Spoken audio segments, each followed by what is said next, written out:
أنت بتكره شغلك، صح؟ بس عمرك فكرت ليه بتحس إن اليوم طويل وميت رغم إنك بتقبض آخر الشهر؟ هل المشكلة فيك ولا في الشغل نفسه؟ تعال نفهم السر النفسي اللي بيخليك تكره شغلك حتى لو كان كويس، وهقول لك نصائح سريعة إزاي تقدر تتغلب على المشكلة دي.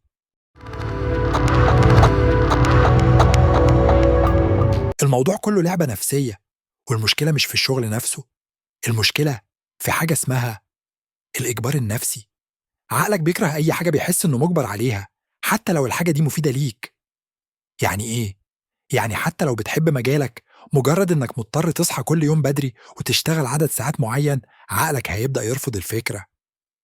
وده السبب إن الناس بتكره الشغل لكن مش بتكره الفلوس. تعال أوضح لك الفكرة. عقولنا مبرمجة على البحث عن الراحة والمتعة، والشغل مش حاجة طبيعية للجسم زي الأكل أو النوم. عشان كده بنحس إنه حاجة مفروضة علينا. الإنسان زمان كان بيشتغل بس عشان يصطاد الأكل، لكن دلوقتي بقى مضطر يشتغل بالساعات الطويلة عشان الفواتير والالتزامات، فده بيخلق مقاومة نفسية. أغلب الناس مش بتختار شغلها عن حب، لكن بتلاقي نفسها فيه بسبب الظروف أو الفلوس. لما تعمل حاجة مش بتحبها، عقلك بيبدأ يرفضها وبيحس إنها عقوبة مش وظيفة. العقل البشري بيحب التحديات الجديدة، لكن لما تعمل نفس الحاجة كل يوم بدون تغيير، بتبدأ تحس بالملل وتفقد الحماس للعمل. حتى لو بتحب شغلك، لو بقى روتيني ومتكرر، هتحس مع الوقت إنك مش مبسوط. الناس بتكره الإحساس إنها مجبرة على شيء معين بدون حرية، وده بيحصل في الشغل لما تحس إن مديرك بيتحكم في وقتك بالكامل.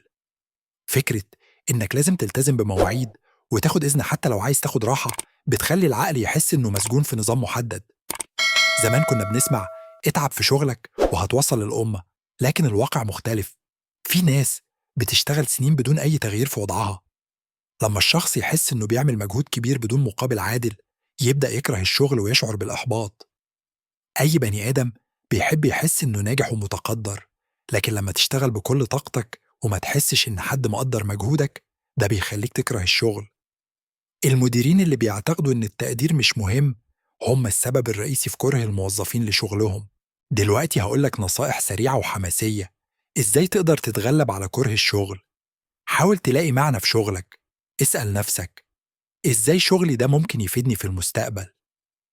غير روتين يومك، حتى لو حاجة بسيطة زي تغيير طريقة ترتيب مكتبك أو تغيير طريقك للشغل. اشتغل على مهاراتك عشان تطلع من الوظيفة اللي مش بتحبها. دايما اشتغل على نفسك عشان تقدر تنتقل لحاجة تحبها أكتر.